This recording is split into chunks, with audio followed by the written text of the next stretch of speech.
We're in.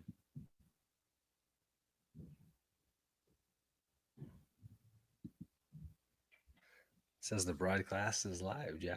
Hit the music. What does it say? This is exciting. Oh, it is exciting. We have 0 viewers. We're not hitting the music yet. As soon as we hit 1 viewer, Music. press that button. Let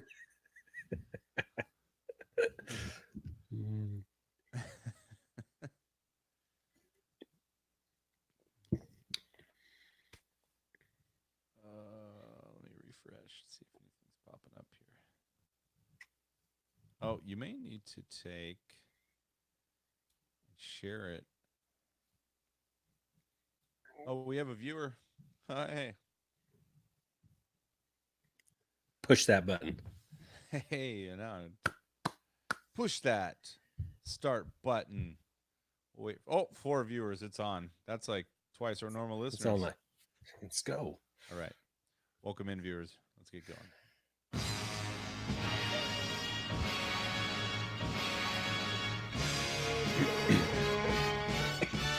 You tuned in to the Holochronicles.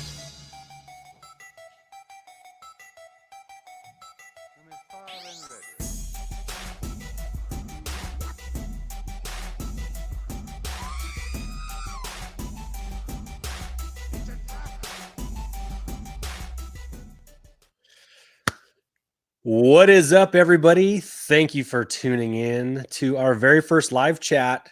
Well, I guess we did an unboxing once. Yeah, we did. When we got those new, we did a barge unboxing. But thanks to those who have showed up in our first attempt at a live stream here. Happy New Year, Josh. Happy New Year, Andy. And Merry Christmas. We haven't potted in a little while, and so our fans were clamoring for it. So it is January 1st, 2020, and Happy New Year to all you guys. A little movie came out about a week ago called The Rise of Skywalker, and we have some thoughts. We have some thoughts about it, and this will be our first time since we saw the movie together. Josh, remember when we saw that movie?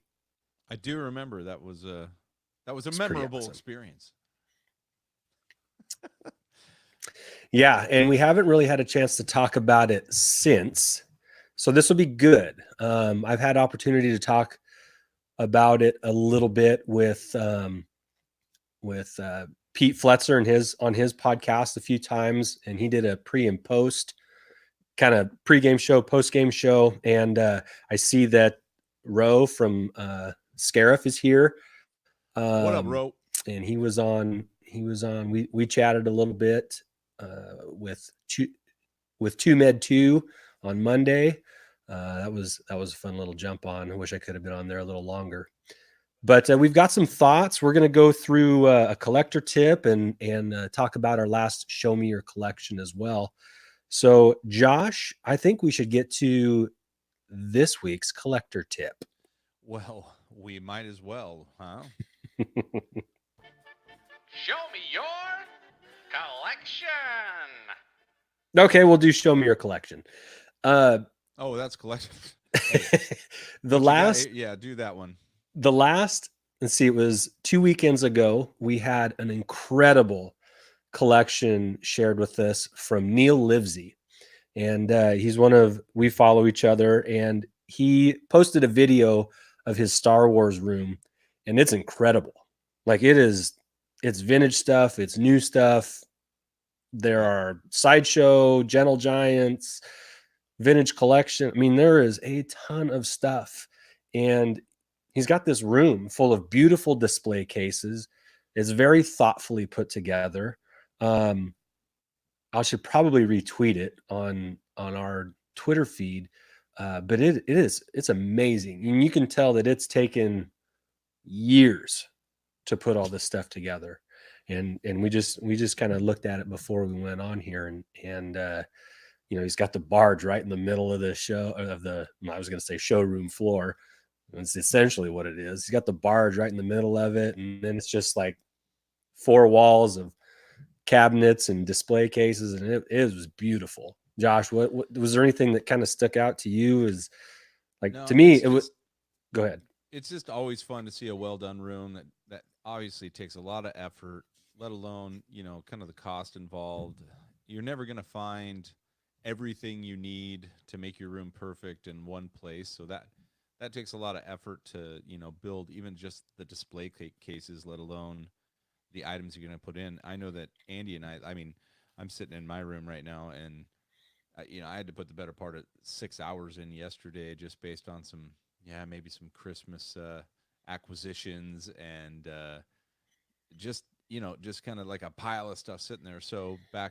back to this beautiful display.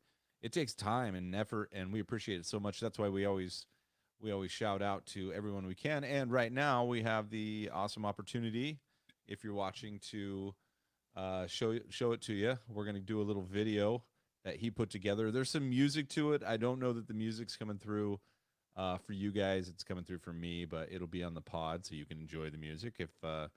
If you're not watching this right now live, you can find us at Holochronicles on Twitter. You can listen to us on all the major podcast networks, and you can enjoy the music, I think. So there you go.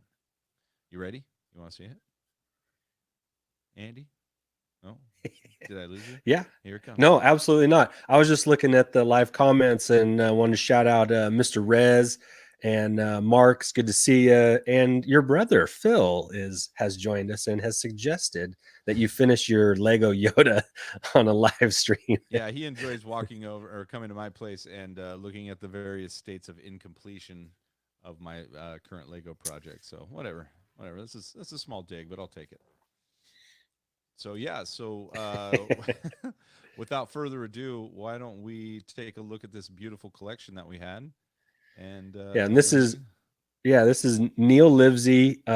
His Twitter handle is at Uncle Nezzer, and it's UNCLENEZZER. Uncle right. Nezzer, but his Good name's job, Uncle Neil. Nezzer or Neil. Here it comes. I guess you can see that. Yeah, maybe. Look at that beauty. It's pretty awesome. Look at all the ships on the ceiling. That is just fantastic. He's got everything grouped together.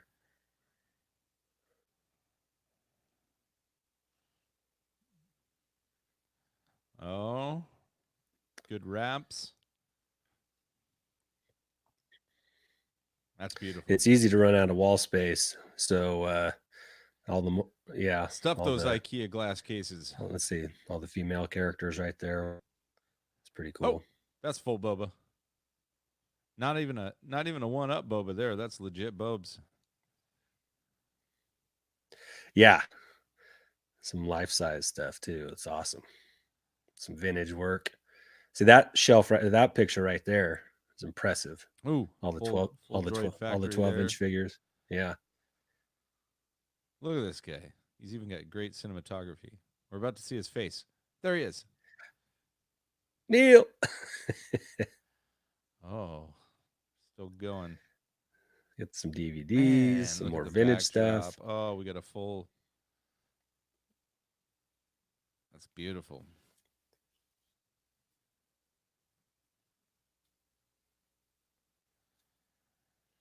What level of jealousy are you operating on right now, Andy? I'm Oh, the cabinets alone. The cabinets alone. I'm just like, that's fantastic. Yeah, that's totally cool. And he's got variations too, just standing right next to each other.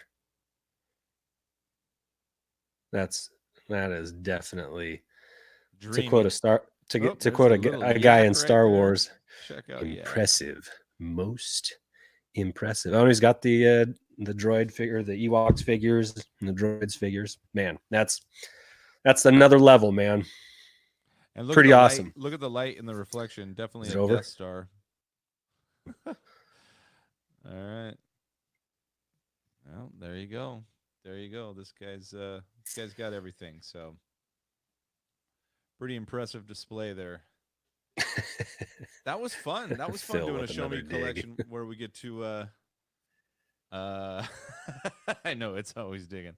where you get to actually see it and visualize it. So I hope you guys are happy with that. That was fun.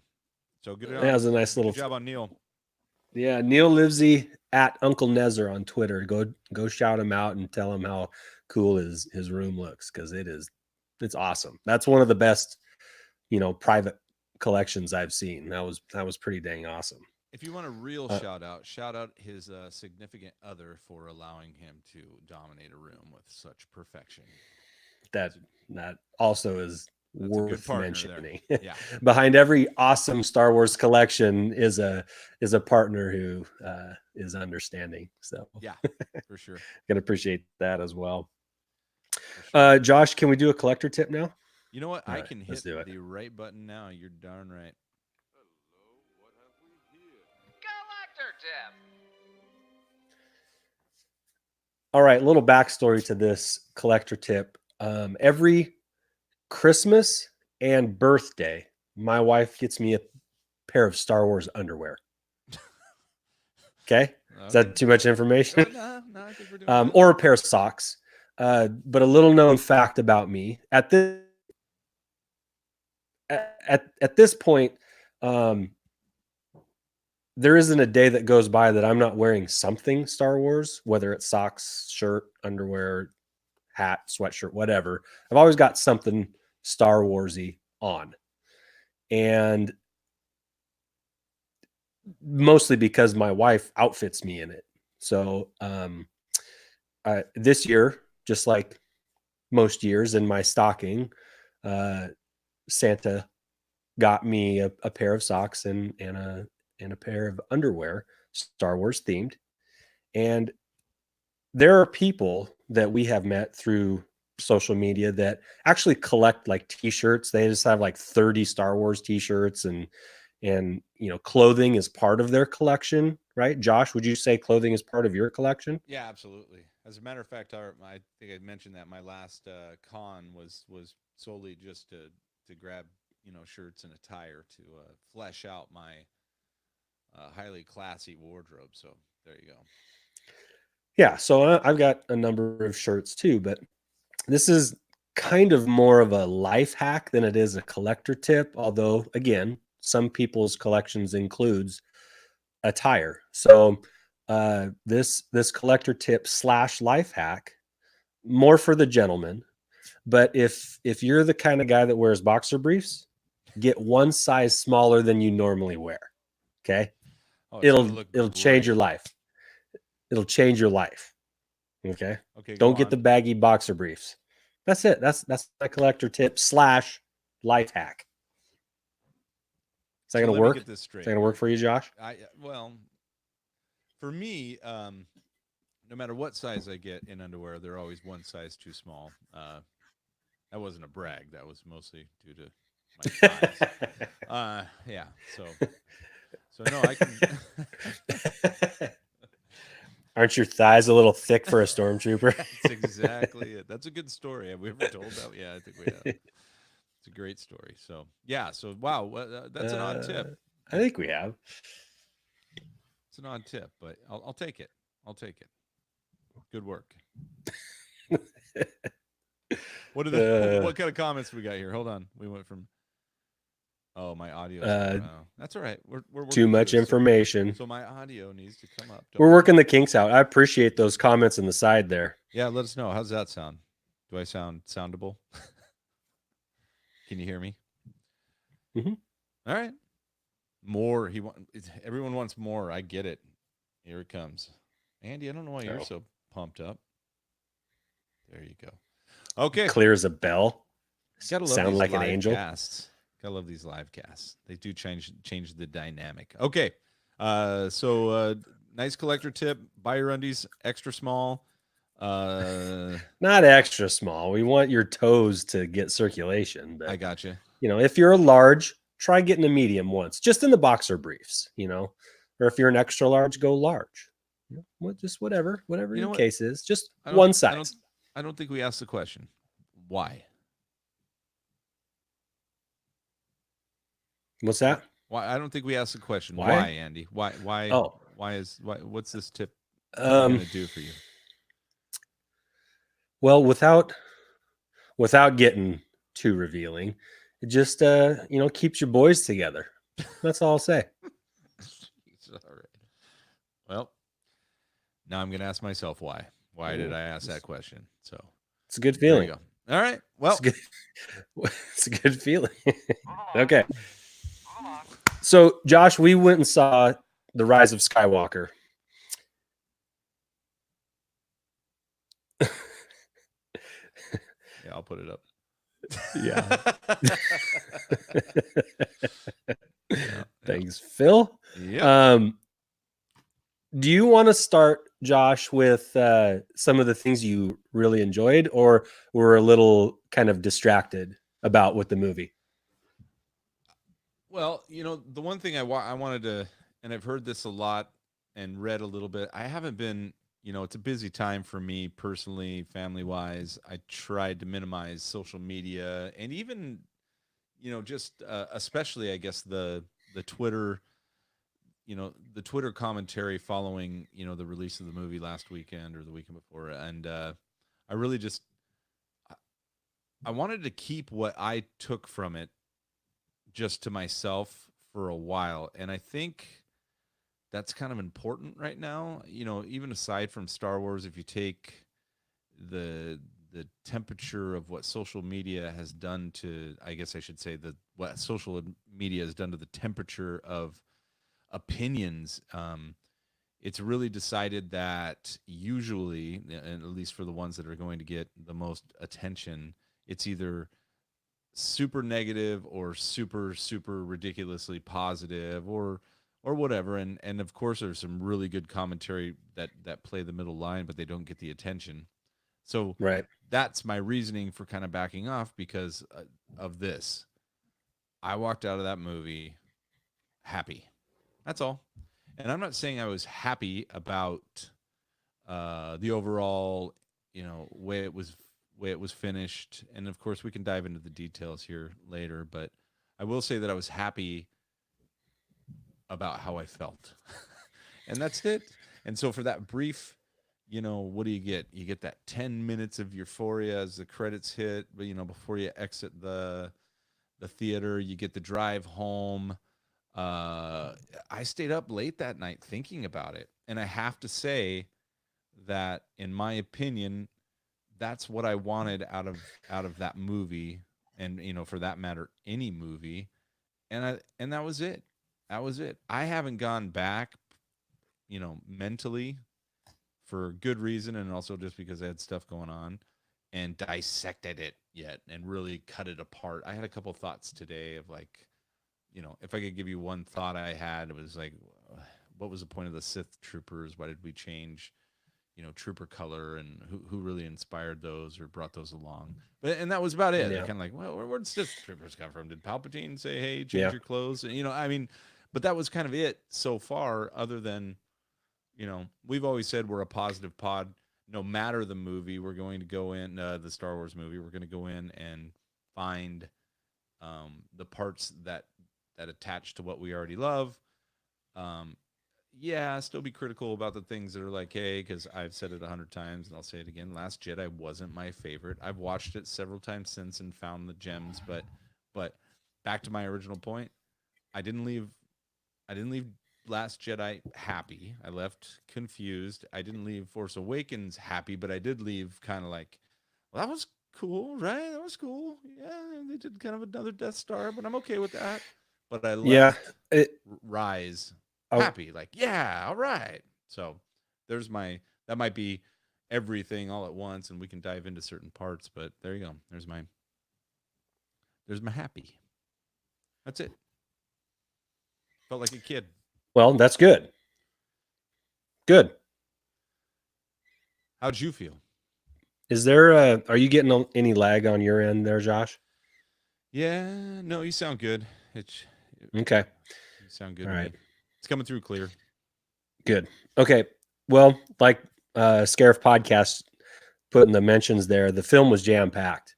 And for a movie that was 2.5 hours long, it was full. I could have used, I don't know if there were parts that could have been taken out, but I definitely could have used a little bit more of a few things. And let me be more specific. When you have to go back and explain the week following the movie release, some of the parts, I feel like those are the things that should have been kept in, or at least explained a little further. For example, while I do think it was cool that in Fortnite they actually played the galaxy-wide audio, message from Palpatine, basically announcing he's back. I think that was a cool way to tie into Fortnite, because Fortnite's wildly popular with kids and adults. Mostly kids. That's the demographic, I would say. But it was a cool way to tie it in. But for somebody who doesn't play Fortnite, it would have been nice just to hear that message at the beginning of the movie. Okay. Do you agree or disagree with that, Josh? I guess I'm missing you right here. And obviously I don't play Fortnite either. So what was the connection again? Did they? So in the crawl, in the opening crawl, it says the dead speaks, and then it said something alluding to Palpatine sends out a message throughout the galaxy, announcing the return or the final order, basically. I see. And that actually can be found and heard in Fortnite.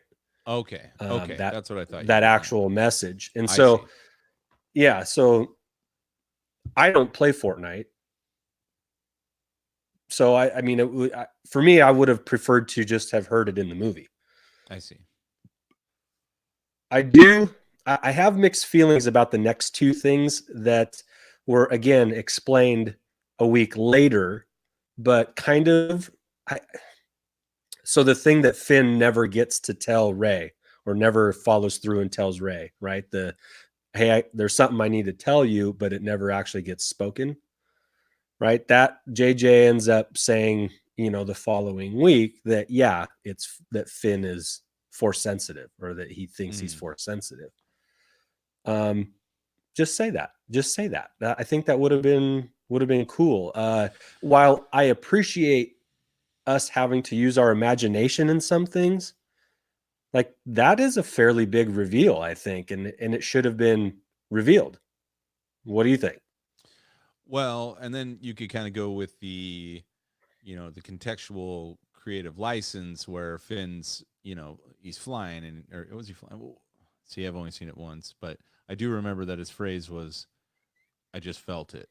And so maybe that was confirmation, in the sense that, they didn't come right out and say Finn was like, "I can feel the force." It was a mild tie, and this can come later as we have some discussion about, the departure from Last Jedi, but it was a mild tie back to sort of a broom boy scenario there, meaning the force isn't just tied to, which was the mantra after Last Jedi. The force isn't just tied to the Skywalker, family, which I always thought was silly, since we saw all kinds of Jedi in the prequels, but even still, saying, look, the force is everywhere, and even someone who may not be a force wielder, maybe tapping in to the signs or the directional promptings, like Finn did at that moment. So maybe you could just say, okay, instead of just the blunt, like, I have something to tell you, and she's like, what? And he's like, I'll tell you later. And then she finally says, well, what were you going to say? And he's like, I can feel the force. I thought it was okay that Finn was like, I just know. And that was enough for me at least, to say, okay, so Finn got a little force push there. And, yeah, okay. I think probably some people that were paying a little closer attention got that. See, I mentioned this the other day, but I thought that what he was going to tell Rey was that he knew that she was a Palpatine. I thought Leia had revealed that to him in case something should happen to Leia, that somebody would still know and be able to tell her if she never found out, and that he was going to tell her who, where she came from and why, kind of explain some things to her, and that was going to be the reveal. Do you think that, part of that And so engage- that's what I left. That's what I left the studio thinking, or the theater, not studio, but you weren't in the studio? JJ didn't invite you there for some editing tips? No? That's a real shame. No. To be honest. No. No, but what I was saying is, Yeah. do you think that maybe? Hey, Michael. Do you think maybe hey, Michael? Do you think maybe the limitations might have been due to there wasn't an opportunity to interact with Leia given Carrie Fisher's availability at that point? I don't know. Yeah, maybe. How'd you? Let me do a quick segue there. How'd you feel about the portrayal of Leia and what they were able to do with her interactions there? You locked up on me. Don't lose me. Don't lose me, Andy. No. I lost you there just for a sec. That's okay. What I said was, really quickly, how did you feel about as a segue, did you feel about Leia's part and role? About Leia? Yeah, in the movie, do you think that they were able to parse together some of that previous footage and still make it relevant? I only felt like there was one spot that was clunky, but the rest seemed pretty good to me. Yeah, I was in for all of it. I liked it. I liked it better than trying to use a CGI character. I liked it better than, I thought, like you said, I thought there was maybe like one scene where she was looking a little not quite right at the person that she was actually engaging with. Sure. But I mean, it's just a little thing. And, again, probably to the average Star Wars fan maybe wouldn't have noticed it, but I don't know. I thought the scenes were really well done. More importantly, I thought the scenes, actually I would have liked to have known. I know we have a delay here. So.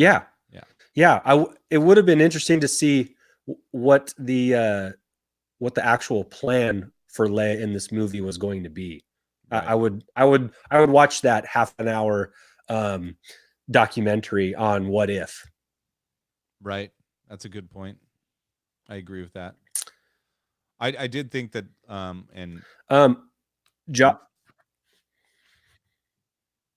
I'm waiting on you now. Okay. The other thing too, and this got explained recently, was that in the visual dictionary, we find out that Lando's daughter was taken by the First Order because they're taking kids, to build up their armies, much like how Finn was taken, and that Janna ends up actually being Lando's daughter, but that we find out later. And this one I wasn't as disappointed they didn't reveal it, because they do kind of nod to it, like, hey, let's go find out. When they talk about Janna's, Lando and Janna are talking like, hey, let's go find out. And so that kind of alludes, and you can use your imagination. I think that's maybe a little bit easier to it was easier for me to buy in on. But again, that's something that could have been a nice little, if we'd have just had a few more minutes, a little conversation between the two of them where they actually find out, well, where'd you grow up? Well, that's where I was from. And oh, well, I had a daughter taken from me. And then they kind of maybe put it together a little bit more than let's just go find out, that could have been cool. Yeah, I agree. Because for me, and so it looks like you found out some more details, but that to me, it was like, oh, cool. That could mean something. I didn't know anything about the Janna Lando connection at the time, but yeah. So yeah, where were we? That was pretty cool. Saying hi to some people here. I like, well, I was going to say, Drunk 3PO said the movie should have been done in two parts, kind of like the last book of the Harry Potter, series was done in two movies. I think that idea. That probably could have, that would have, I think that could have worked. We could have maybe explained a few things a little better instead of rushing through, and maybe develop a couple ideas a little further. But Star Wars does have a history of kind of rushing through plots a bit. So, No I mean, kidding. Um, I've said it before. These movies were never meant. These movies were never meant to be, Citizen Kane or Shawshank Redemption. So, and you want them to be, but still, we can still probably, yeah. No, I agree with the two-parter thing. Of course, that is just lending to like, yeah, give me some more Star Wars. I think Last Jedi could have been a two-parter. I think it definitely would have taken some of the things that seemed rushed and given you a little more depth. And with Rise, though, I wasn't. The reason I would take a two-parter is because, yeah, let's have some more. Let's have some more of that battle. And I don't know if it needs to be two parts, because I think the starship battle against all the Star Destroyers, because when they show that scene, which again, another scene that perhaps I would have preferred not to have seen in the trailer, because it was just a fantastic scene. When all the ships, the resistance is formed together to come and save the day. I wanted to see those ships fleshed out. Thank God I saw Wedge. That made me super happy. But it's like, show me a few more of those characters. And a matter of fact, we had some hopes for getting some of the anime characters popping in. I believe we high-fived each other at the Wedge part. Oh, Wedge was fantastic, and I had actually just got done reading Resistance Reborn, where Wedge played a major role in that, but not a major role, but a good supporting role in that book. And as a matter of fact, spoiler alert, kind of alludes to the fact that, hey, you know what, this isn't my fight anymore, which took me a little off guard in the book. But then to see him come back kind of means, hey, at some point the galaxy needs to decide that it's everyone's fight. So, but yeah, it definitely could have had some more stuff. I didn't ever feel like I was completely missing anything when I was done. That's all, and some things were annoying. I don't know if we want to talk about annoying stuff, but it was just a couple annoying things to me, but it was okay. It was like, all right, yeah, maybe that was some of the stuff I could have used more information on. One of them, I'll just give you the one, is like, look, I don't know how many planet destroying weapons we can have.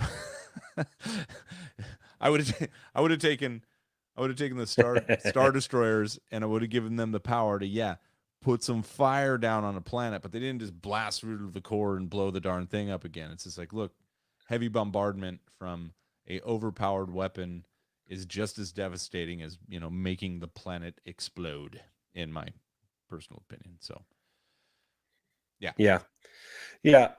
Well, I think if you're going to set up a trilogy, and I know nothing about making movies, obviously, but you want to have, if you're going to have three different directors. Okay, let me backtrack. Yeah, right. Ripping off other songs. So in The Mandalorian, and this is television, not movies, so this is probably apples and oranges, but they had in the 8 episodes, I want to say they had like 5 different directors that directed in episodes. A couple of them did more than one episode, but it never seemed like one episode was just off on its own compared to the rest. The theme still kind of carried through, and it's probably a lot easier to do in a half an hour or 40-minute chunk than it is in a 2-hour movie. But it definitely, I think when you look back at the 3 movies of the sequel trilogy, that you can definitely see a vision that JJ had, and then a vision that Ryan had, and they were very different. Okay. Then JJ had to kind of take his vision and Ryan's vision and somehow bring them together to some sort of satisfying conclusion, and it was really a difficult job to do. And I think given his direction and then the kind of change which Rian Johnson is allowed to make because he's making the movie, and not all of it was bad, or it just made it more difficult to wrap up at the end. I don't think you can look at episode 9 as wrapping up the all 9 movies. I think you have to look at it just it tried to wrap up this sequel trilogy, by also bringing up things from the previous 2 trilogies as well. So it's probably an impossible task, and given that he probably didn't, he did the best that he could, and I'm not trying to shortchange him at all. I think he probably did the best that he could on that, given the monumental task of trying to bring together 2 different visions of how these characters needed to evolve and conclude their arcs. So I don't know, tough task. Let me just hit a couple points you hit there. I might have a little counterpoint to you though. The Mandalorian. Okay. And I'll go to that, and so I can bring it back. The Mandalorian obviously is following some, a format, and we talked a little bit about this of, introduce characters, establish capabilities. Okay, let's go. Here's our plot line when we throw in Baby Yoda. The one thing with the Mandalorian, and again, I don't understand television or the way things work, is that I do get confused when each episode has a different director. I don't know what that, if that's just how it's always been done as far as TV episodes, especially major ones, because I know we heard that about Game of Thrones. You'll get different directors, but you could really tell. And then as far as the continuity goes, with the exception of Baby Yoda or whatever the child, there were a few episodes where I was like, remember I said this, and I love the Mandalorian, by the way, especially the Yodalorian. The Yodalorian is awesome, and I'll explain if you want, spoiler, but there's nobody listening to this that hasn't watched any of this stuff. The Mandalorian, there were just 3 episodes where it became like, okay, let's go to, we're in hiding, we're trying to escape the bounty hunters guild and keep Floaty Yodi safe, but it's kind of like we dropped in, and then we helped the indigenous people, and then oh, we're out of here. It was a very A-team, and I even coined it. It's kind of a quantum leap feel. Like that episode was self-contained. We're going in, we're solving the problem, we're assuming the identity of the savior here, and then let's just make sure that Baby Yoda doesn't get sniped in the back, and then move on to the next one where we do the same thing. And so there were about 2 or 3 episodes where I was like, hey, where's their plot development? However, in each of those episodes, they introduced a character, the crew. And that's what I call them. Like, because then it would be like, see you later. I have spoken. Yeah. We don't, I will stay here and protect my land. Okay, we're not going to see him again. Yeah, right. Because, etc. And then we had the crew form back up. And then that I appreciate the tie-in. I was a little kind of like, hey, are we really going to do the whole... I mean, Tatooine was awesome to see the memorable sights, but we did the whole, like, here's this guy, or, young bounty hunter, et cetera, and then he gets waxed, and we see the ominous, armor walking towards him, speculate away. But now to tie back that back to the the sequels, I don't appreciate 2 directors and one having this vision, the other having that vision. And I didn't appreciate, the story that they had to pack in and rise to kind of give Palpatine, what he had already established in the prequels, which was his amazing ability to play the long play and to super manipulate all the way up to taking the Chosen One and making him the Dark Sith Lord of the galaxy.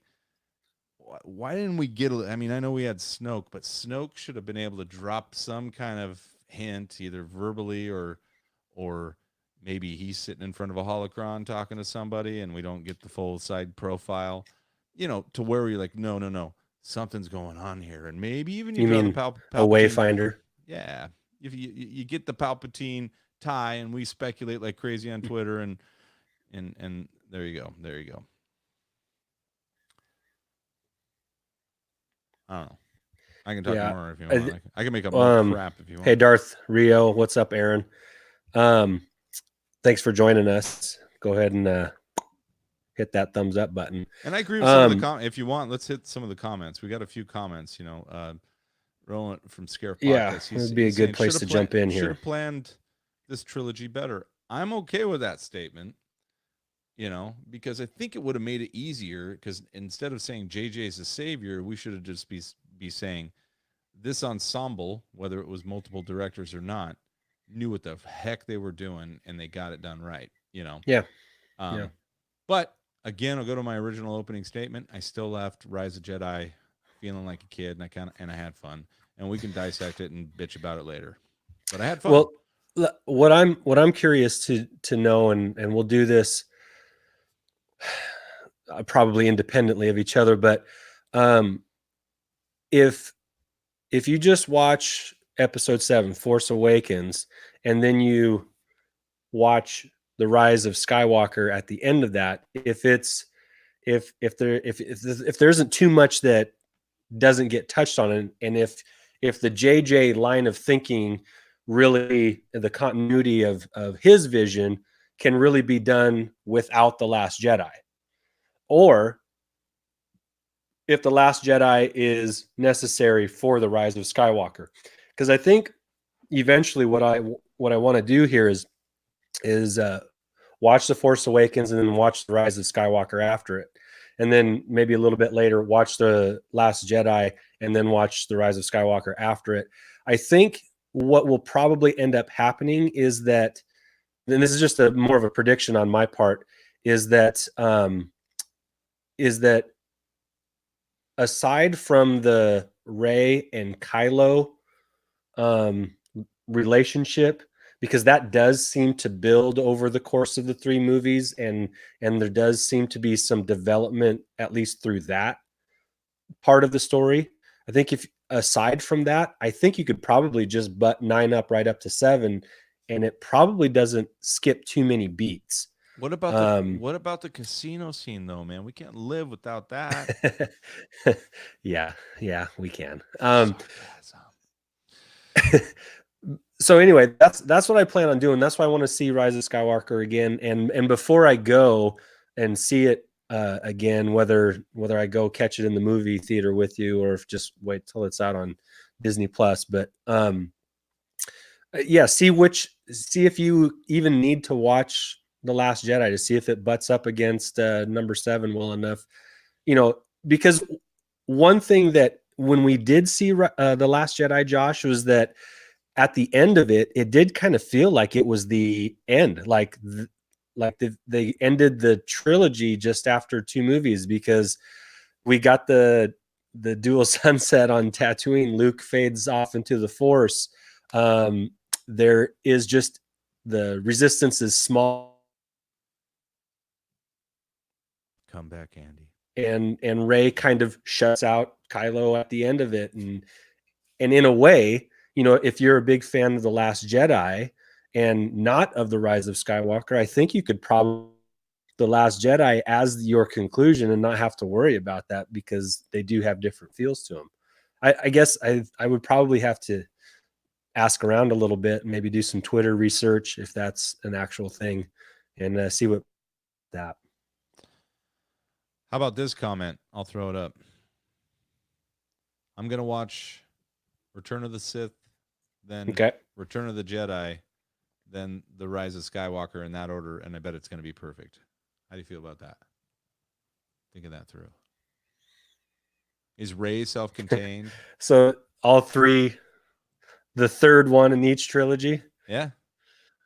I don't hate it. There'll be no Death Stars. Oh, no, duh. Return of the Jedi. I'm all right with that. I'll take it. I'll try it. Yeah. Well, right on. Well, and so here's our deal. We haven't thrown out a pod, and this is our first live presentation. So we really want to thank everyone that's joined us, participating, and of course, our people that have that are always with us. You guys are the best. We're gonna throw this out on a regular pod, although we had one technical difficulty, but you know, I'll do some movie magic on that. But you know, we got a lot more to talk about here. We'll do some tweaking. Yeah, we got a lot more to talk about on a couple things. I know I dove in a little bit to the Mando. I definitely want to talk about the last episode, and you know, we haven't weighed in on what exactly we need to do to Jason Sudeikis for his role in that final episode, because I think there's a hashtag coming that's probably already out there, right? I'm just kidding. F Jason Sudeikis. No, love that guy. Good for him, man. Takes a brave soul to put on a helmet and punch a baby. So yeah, anything else you want to add here? It takes a big man to do that.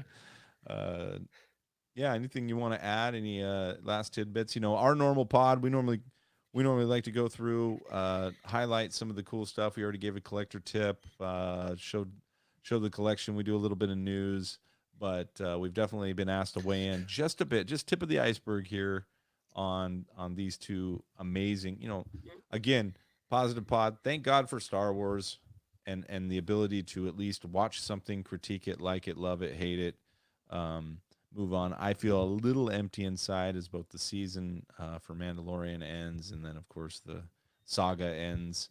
But I think it opens up doors. Josh, before we wrap here, I think it's important to bring up some of the toys that are coming out, because that's kind of how we originated. That's how we doing this stuff. Yeah. There's some new pops coming out, Mandalorian heavy. That's exciting. That if you're into pops, if you're into pops, that definitely look for those. You can pre-order on Entertainment Earth. I know that's where I saw some. And then there's some new. Let me ask you this: wasn't that Favreau? Wasn't he the heavy? Did we confirm that? Didn't he play that part? Say that again. Didn't Favreau play the heavy in that episode? You can't hear me, can you? Anyway, I cut out there for a second. If anyone can hear me out there, he did. Thank you, Darth Rio.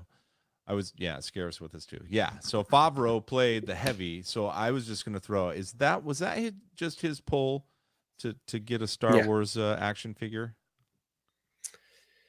Yeah, they're going to make a pop of him too. I mean, that's going down in legend right there. But good for him. He can play whatever freaking role he wants. I love that guy, and I love what he's done. And somebody put a line up there that while we may have different directors, Favreau's the underlying force. So I'm okay with that. I'm definitely okay with that. It's got Star Wars humor, which is just right. You know, the Star Wars humor is Han Solo running around the corner to chase the stormtroopers and then running back as the whole, you know, platoon comes running after him, and I think that same thing's going on. IG-11 as a nursemaid is hilarious, and so yeah, I'm glad Favreau's involved there all the way through. Yeah, IG-11 ruled in the last episode. Of course he did. It's perfect, and he did a full Terminator at the end. I love it. Terminator 2? No, that wasn't number 1. All right. Any other questions or ideas there, Andy? I know you're having a little bit of a connection difficulties, but we'll be working on that. We're going to have a solid line run in for you, and we just wanted to get out there. So, what are you doing? You reading? Yeah, I was reading. Mando's dope. Glad Filoni is working with Favreau. I'm glad for that too, because Filoni created a lot of cool characters in Clone Wars and in Rebels. And if anybody has the cachet to use any of those cool characters in a live action scenario, it's Filoni. And I think he's going to, there's been some comments alluding to that. You might see a few more recognizable characters in season 2 of Mandalorian. And I don't think that just means, there's IG-88. Oh, but he's actually IG-11 in this case. I don't think that kind of recognizable. I think like name recognition. And if you think about some of the characters that he's created, that opens up some cool possibilities for like maybe we get to see a little bit more of Ezra, but in a different way, or Ahsoka or Sabine. They could somehow find their way into this Mandalorian story. And I mean, although we do know that Ahsoka is no longer with us because she was a Force ghost voice in episode 9, but I think that kind of lends itself to some cool possibilities. And of course, I'm anxiously looking forward to it. So I think we have one final question based on just that. We at the Holochronicles, since we began, had a very strong campaign. Not as strong as the Resistance Pod or whatever, but we had a very strong campaign for #MaceLives. We made a song about it. A very hip song, in my opinion. And we're gonna leave with that song. We normally close all of our pods with that song, but now it's almost the swan song for Mace Windu, given that we did hear who we have L's. confirmation now that he's no longer with us. I mean, but for how long? Could he show up in Kenobi? I mean, you don't know. Yeah, so I agree. It would have been amazing if Mace had lived, but would that have been because the whole point he could have lived for longer than we thought. Just clinging to the side of a skyscraper in Coruscant with one hand. With one hand. Yeah, so we made a song. We called it Mace Lives. We'll close with it for you if you haven't listened, and that'll be the last time.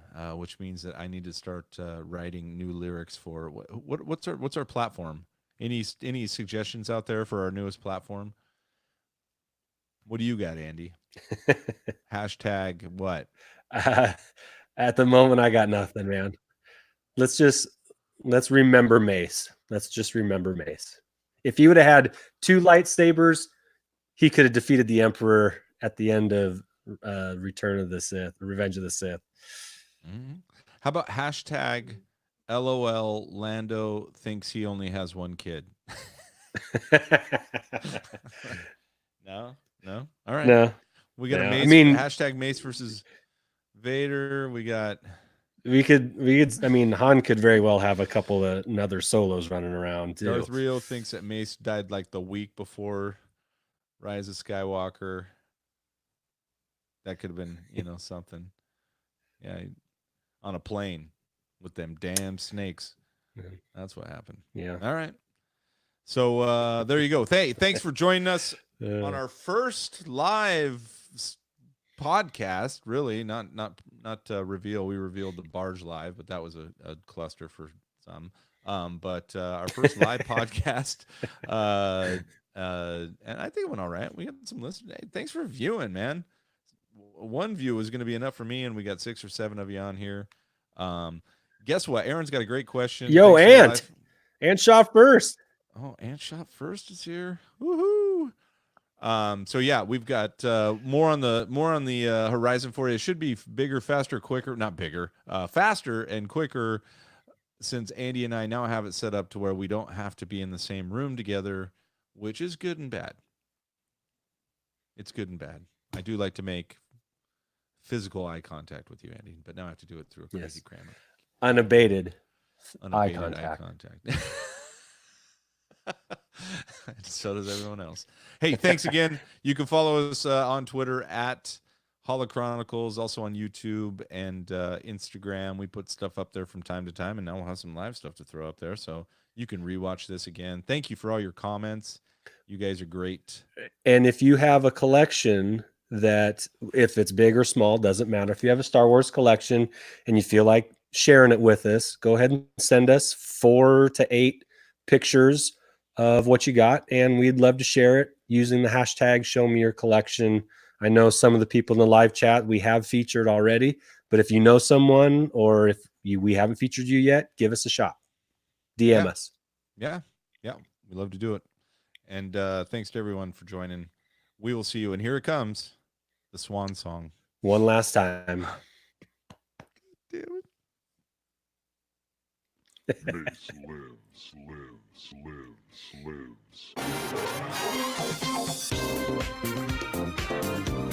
This party's over. What you say, Mace? Take a seat, young Scott. Oh, snap. For your own good, stay out of this thing. Oh, yeah, Mace. Mace talking big. If what you told me is true, you will have gained my trust. Mace, trust us. Mace did trust us, and we let him down. Love you, Mace. Love you guys out there. Thanks for tuning in. We will see you next time. Great singing, Josh. Welcome.